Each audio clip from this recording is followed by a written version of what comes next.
Welcome, my beautiful humans, to the Pan Talk podcast. I'm Joe Metzger, and this is the podcast for our pansexual, panromantic, and pangender lovies. I'll be having discussions with my co-host Anil Ratchandani, as well as interviewing my guests to learn more about their journey, and we'll talking about anything and everything in the queerverse. And if you don't identify as queer, don't worry, we want you here too. Please remember that this podcast is for those 18 and older, and some of the topics may be controversial. Trigger warnings will be in the description. Listener discretion is always advised. If you want to be a guest on Pan Talk, you can email us at pantalkpod@gmail.com. Without further ado, let's get queer. Welcome to the Pan Talk podcast, where the pancakes are always gluten-free. Here today, my guest is Shanti. Hello, Shanti. Hi, how you doing? Good. How are you today? I'm good. Thank you so much for coming on our podcast. Thank you for having me. So before we get started, let's do the pronoun orientation roll call. So my pronouns are they, them. Nice. I identify as non-binary / gender fluid. I am a pansexual. Yes, excellent. So tell me a little bit more of how you define non-binary. What does non-binary mean to you, or gender fluid? For me, being non-binary means that I do not feel identified neither as a man or a woman. I like to acknowledge that I hold both genders or none, and that's where the gender fluid comes in. Right. It's kind of, for me at least, personally, it's like on a day-to-day basis of like, some days I'm feeling more Masc, some days I'm feeling more Femme, sometimes I'm just a blank pillow, I don't know. So Sometimes I'm just a blank pillow. That's great. I love that. Yeah. It should be on a t-shirt. A big fluff of nothing. A blank fluff of nothing. It'll be on the back of the t-shirt. So yeah, like gender fluid for me is allowing me to explore the full range of my gender expression. And I do that through my poetry, through my art, how I use language. I do that through my physical appearance. And part of that, a big part of that is sexuality too. Right. Which is where the connection to being pansexual comes in. Though recently, I had a big question come up of like, why do you say pansexual versus being polysexual? Ah. I don't know if you've... I've heard this term, yeah. So how would you define pansexual and how would you define polysexual for you? Well, polysexual for me is a really new term. Right. Also, for me, I think pansexual is being attracted to a person regardless of their gender or sexual identity.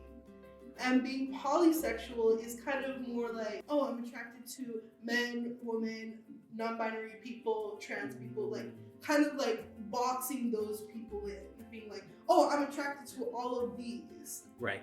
But also being polysexual can be like limiting. Could be like, oh, I'm attracted to A, B, and C, but not D.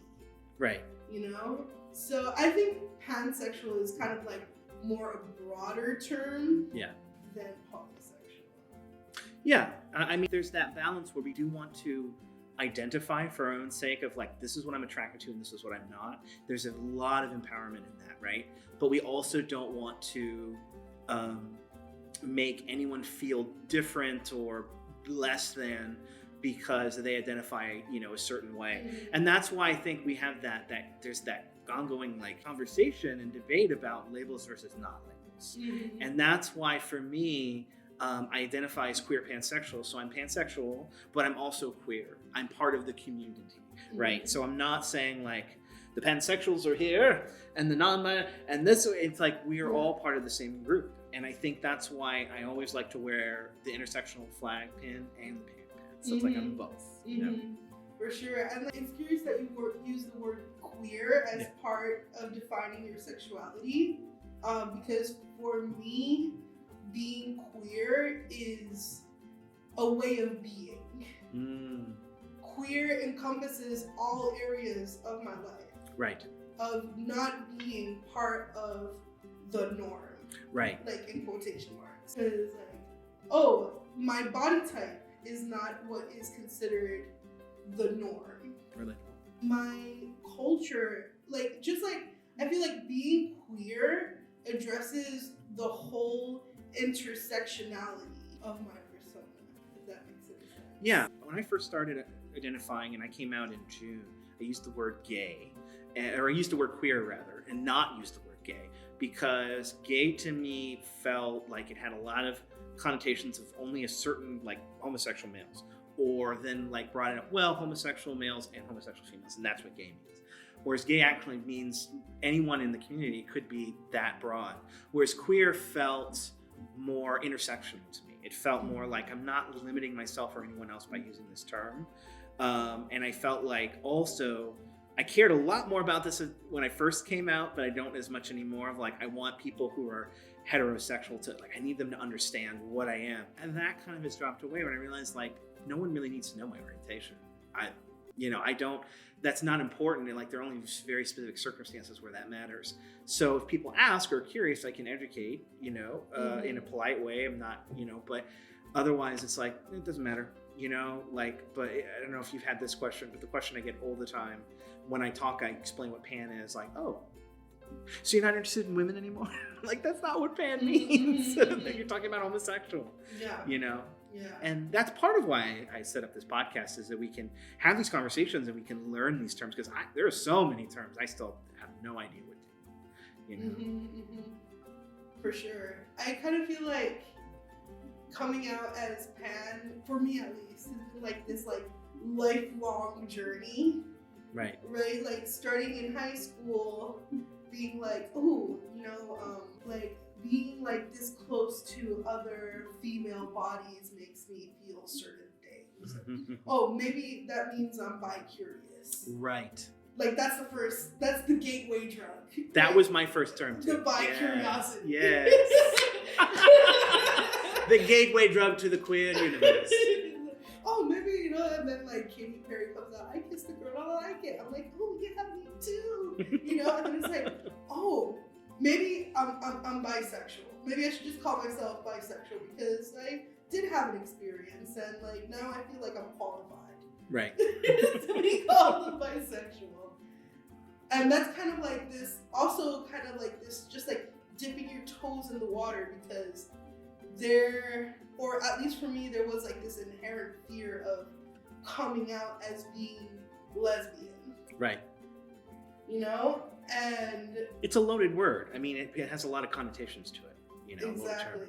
So it was like, also it's kind of like, I feel like in that context, it was like very othering. It's like, oh yeah, let's go to like the lesbian bar, or right. Oh, you're hanging out with the butches, or right. whatever, and it kind of like negates like this whole other part to like the sexual experience. And there was a moment where I was like, I'm so sick of going out with men. I don't want to go out with men. I'm gonna be a full lesbian. And then like lesbian drama is wow. Is it? Like I was not ready for that.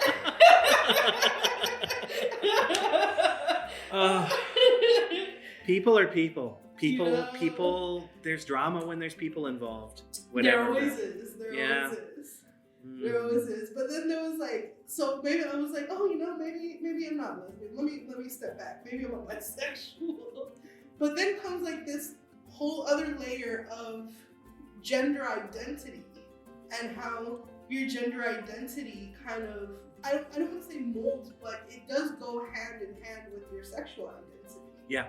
Because all of a sudden, if I don't identify as a woman anymore, can I even call myself a lesbian? Right. It gets tricky. And we still live in a world where certain body parts are labeled a certain gender. And so it's like, oh, if I don't, identify as that gender, what does that mean? And it's like, because our society is so ingrained in gender identity, like it's it's so locked into everything we do and say, and the billboards and TV and like media and everything, that it's like we feel, those of us who don't identify in the way society thinks we should, feel trapped. Exactly. And so like, that's just like kind of like this whole other cloud of doubt that we have to work through, you know. And I remember in college I took this class of performance and gender, and that's when I learned, I'm like, I can't believe it took me into college to like this small little obscure class in the women's and gender studies program to know what gender is. Like, why didn't anybody tell me this since kindergarten? Like, like, I think like gender education is so necessary growing up. It will help us mold into good people, like just like understand ourselves and know how we relate and how we can move into this world. But anyway, that wasn't the case. Right? So like all these years later, I'm like having like this like gender identity crisis of like, I'm a woman and all this, like I used to do all this work of like women's rights and women's lib, and like I'm going to make an all women's orchestra, and like, you know, like focus a lot of my energy on creating femme friendly spaces to then like get there and people recognize me for that and be like, how come I feel weird when people call me a woman? Right. You know? Like, oh, you're such a strong woman. I'm like, why can't you just say I'm a strong person? Yeah. You know, like, why does it have to be admirable because it's tied to what you perceive to be my gender? Yeah. You know?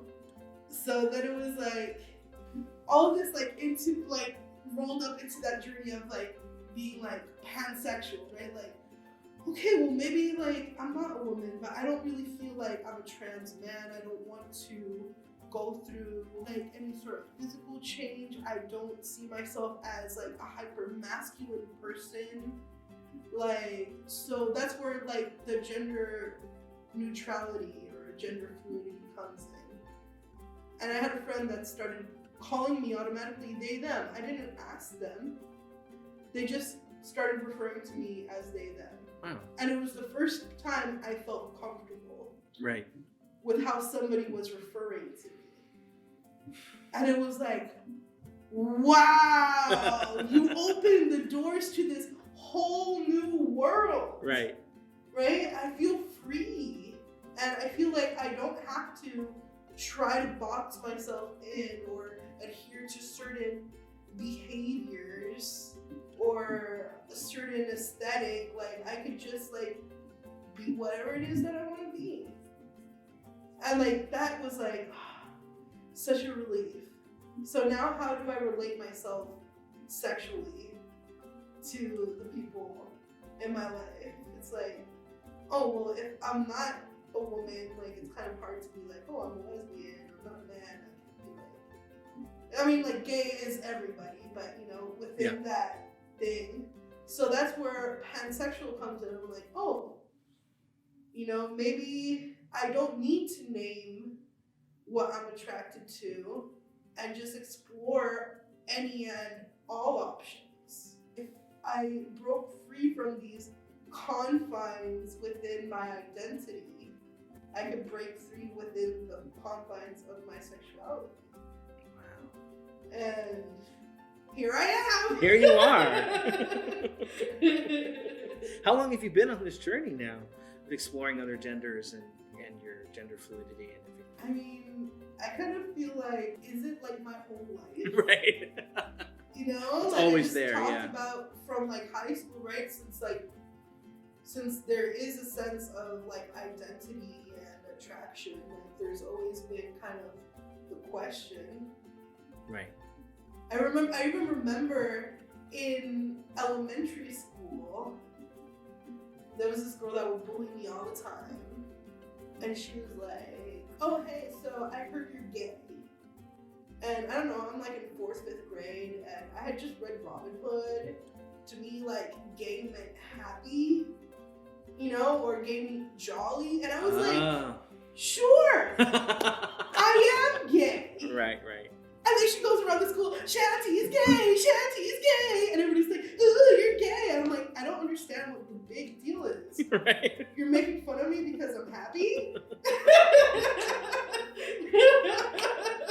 You know? Right. And then it's like, oh, years later, I'm like, I understand what was going on. That's also kind of like tied into being neurodivergent. It takes me years sometimes. I'm like, oh wow, I just realized that person was hitting on me 3 years ago. Like, oh yeah, you know? Social cues. Yeah. Yeah, I mean, that was a trap then. And when we were younger, like, being gay was a bad thing, and it was something to single you out and make fun of you for. So, like, and like, I remember in, middle school, dude, that's so gay, man, it's so gay. Like, that was a thing. And I was, thank God, I feel like, I obviously moved out of that, but I don't know if that's still something that goes on at school, but how long have you known that you were neurodivergent? Now that Yeah. is extremely new. Okay. That is extremely new. That happened during the pandemic. Oh, wow. 2020, 2021. Right. Watching all these like little TikTok videos on people like explaining what they go through with autism and ADHD. Yeah.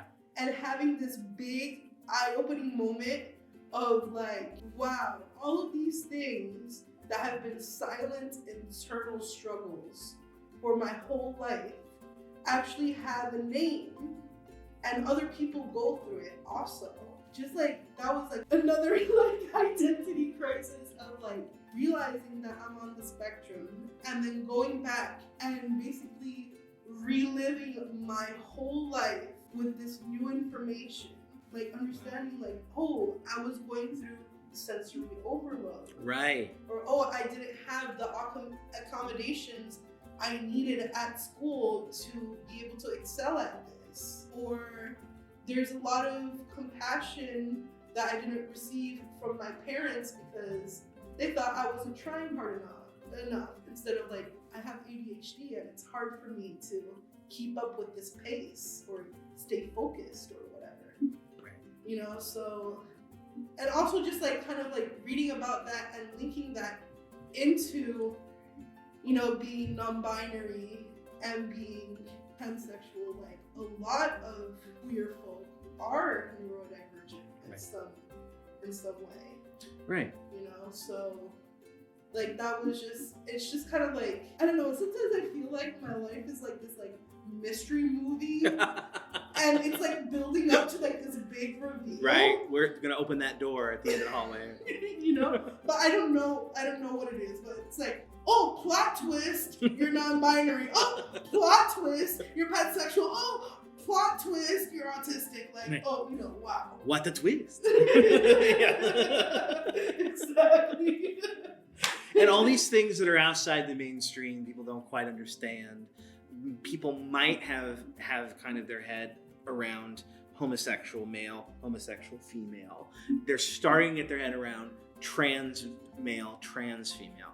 But these other groups that we're talking about, being gender fluid or whatever, people don't understand that because it's like they're assigned a gender. Like, here you go. It's like boys on the right, girls on the left. You know, kindergarten it starts even that early, and we're like, we will swaddle you in this color or that color, depending on, and you get this. This person gets a doll. This person gets a fire truck, and it's like, you know, that's already that early that we're starting that kind of that boxing in. And so those of us that want to break out or do break out of that box, we don't know what to make of us. You know, in the nice areas, we're just a puzzle. In the not so nice areas, we're under attack. You know,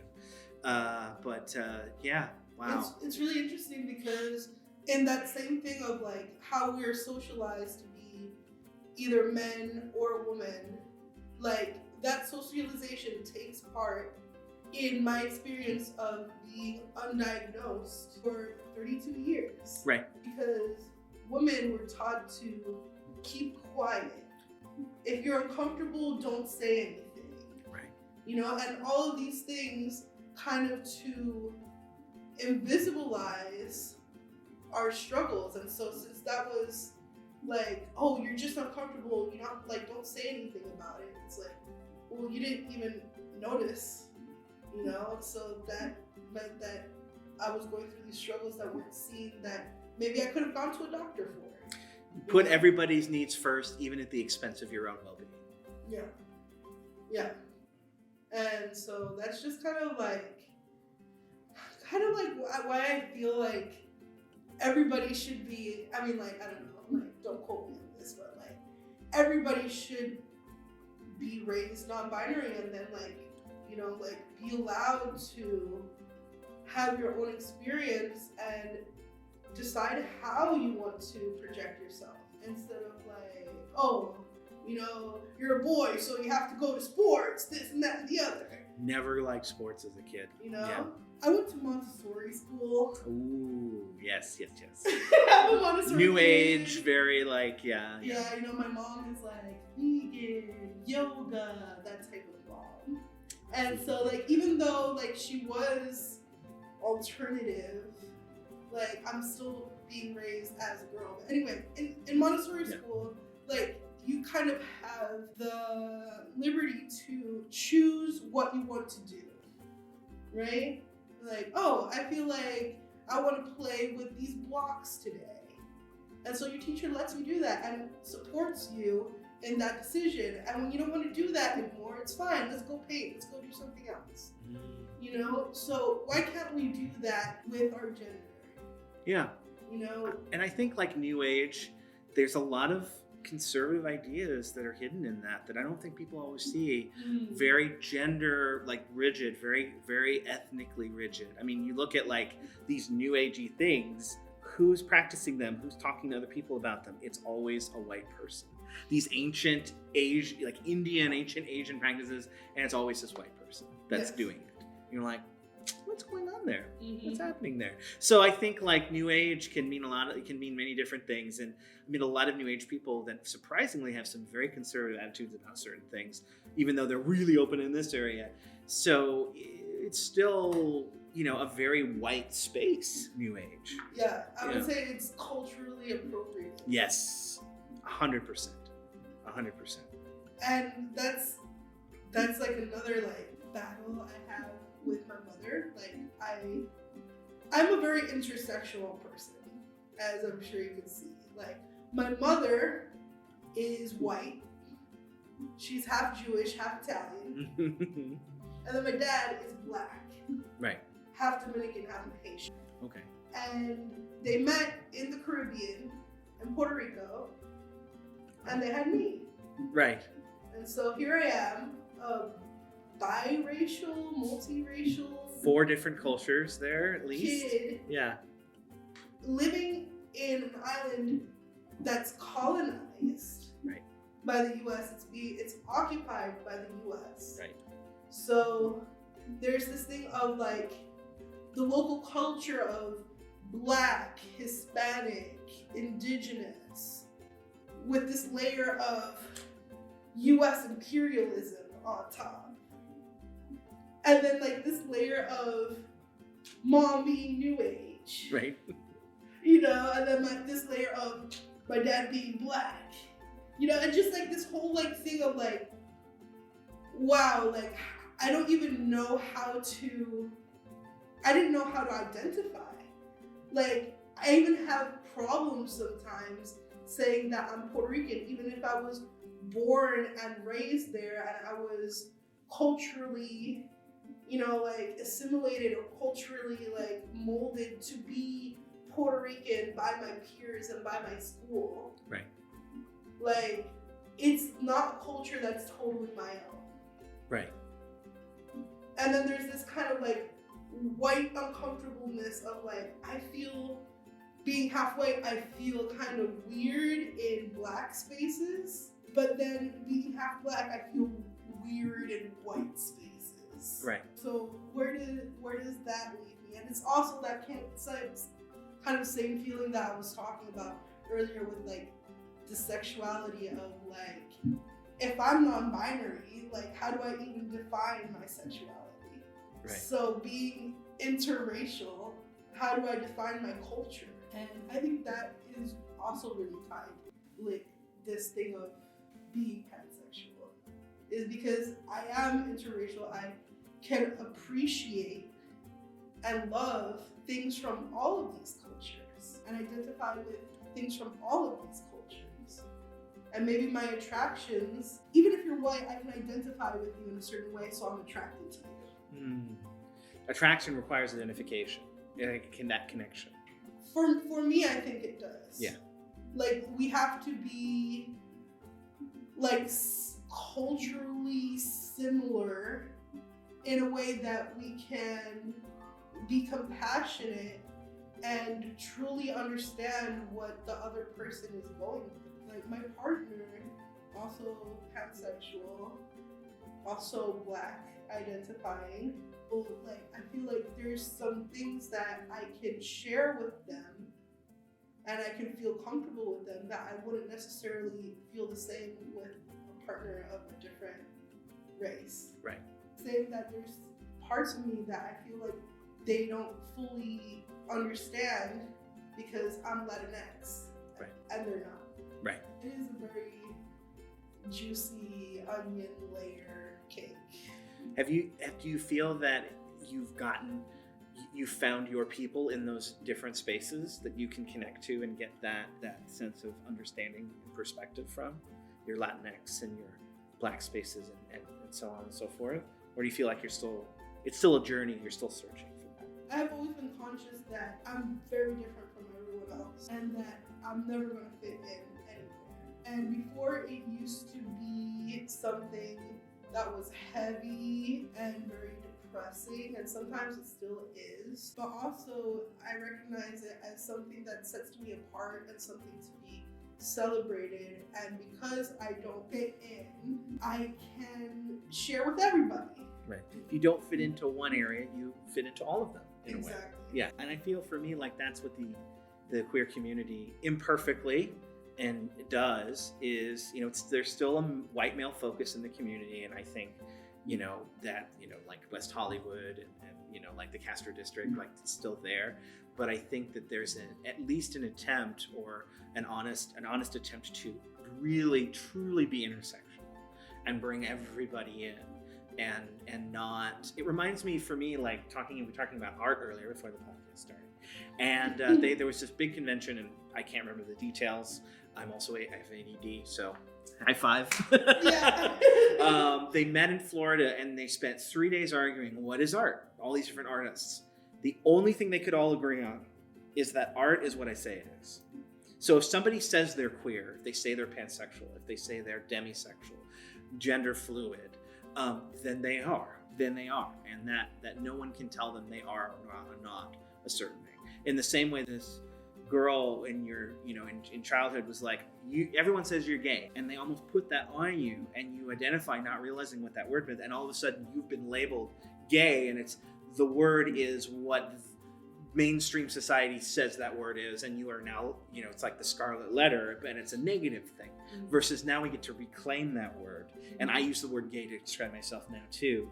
Mm-hmm. We get to reclaim it. It's the same that queer was a slang word. It was a negative word. It was what the morality police, the words they used when they would, break into these clubs. And like, we don't have to worry about that anymore. Mm-hmm. For the future, we're hoping some good stuff in the government recently, as we know. So I'm feeling very hopeful. So I think, there is hope for that, even if it's not here now. Mm-hmm. And as we wrap up here, speaking to that desire to find that group that you identify with, where you feel like you're home, where you feel like you're safe and you're heard and seen, and you can connect to other people on that level. What would you say to somebody who is searching for that? Maybe they live in a part of the country or world where they can't come out, they can't identify as queer, or else they might get harassed or worse. What would be something that you would say to them at this point where you're at in your journey? I think that I find great comfort in knowing that even though we are not always visible, there is queer people everywhere. And it might be someone you know, and so there is a lot of connections to be made within our own life, and by being honest with ourselves and by exploring all of the deep different reaches of our identity and personality, we can, see that in other people. The better we know ourselves, the better we can relate to those people around us. And I feel like at a global scale, like, we've come so far, and by standing up and visibilizing ourselves and being like, yes, I'm here, I'm Black and I'm queer, and I'm proud. Yes. Just by doing that, you're helping advance that kind of world that we want to live in. I think that self-honesty and self-love and self-expression is just like what is going to save us all. That's amazing. Thank you so much for sharing that with us. So before we go, you were talking before the podcast that you are a musician. So would you like to plug your music, the music that you do? Yes. I'm a cellist. I play electric cello, and I do spoken word, and I sing. This has also been a lifelong journey. I started playing cello when I was 5 years old. I'm classically trained, and then I decided to step away from classical and do my own music. Wow. So what I do is kind of experimental, electronic, pop, neoclassical drone sound healing. Wow. That's a lot of stuff. But it's kind of like, I've been trying to get into this practice of people be like, oh, describe your music. And then be like, oh, it's really hard to describe. But no, you should just listen to it. Like, no, like, these are the things that I am working on, and these are the elements that go into what I'm doing. And I see my music and my poetry as a way of healing. It's therapy for me. It's also my biggest tool in my self-expression, and it allows me to storytell all of these experiences that I've been through that molds me into this person that I am today. Wow. Telling your story through music. Yes. That's beautiful. My most recent release is called Barrunto. Barrunto is a poem about diaspora. It's about having to leave the place you love. It's about feeling far away and being in grief for the life that you once knew. It's something very serious. It's part of a soundtrack for a film that is being made by a friend who lives in Scotland. Ooh. It was commissioned by, their name is Amelia, and they're also non-binary. They're a non-binary artist that's working on this film exploring their relation to Puerto Rico, being a Puerto Rican born in Scotland. Wow. So it's kind of like this islands to islands type, like, vibe. What a great idea for a story. Where can we find that? Is it when do we know the title and when it might be coming out, or are we still in the early stages? The title is Barrunto also. Oh, okay. Wonderful. It's supposed to be coming out in 2023. Excellent. I do not know exact dates, but if you follow me on social media, yes, you can find out when it's going to be. So watch Barrunto when it comes out. How yes. can we follow you on social media? What is your handle? My handle on Instagram is Purple Swag. Yes. Purple period swag. Awesome. And that's where I post the most. So like I'm always updating when I have shows here in LA, where I'm going to be traveling. And I also have an album coming out this next year. So you could go onto my social media, Purple Swag, or you can go to shantilalita.bandcamp.com. Excellent. And there you can buy and download my album, my EP, my single. It's all out there. Wonderful. I'm so excited. So we'll put that into the description. Yes. So thank you so much. That concludes the Pan Talk podcast. So thank you so much for watching and listening. Remember, if you want to be a guest on our show, just email us at pantalkpod@gmail.com. So thank you so much. We do an awkward couch hug. Let's see if we can make this happen here. Thank you so much for coming on. Thank you for telling your story. Thank you for having me. It's been great. And as always, my beautiful humans, have a fantastic day. Thanks again. Bye. Thank you for listening to the Pan Talk podcast. Don't forget to rate, like, comment, and subscribe wherever your ears absorb our content. And remember, if you're interested in being a Pan Talk guest, you can email us at pantalkpod@gmail.com. Until next time, my beautiful humans, have a fantastic day.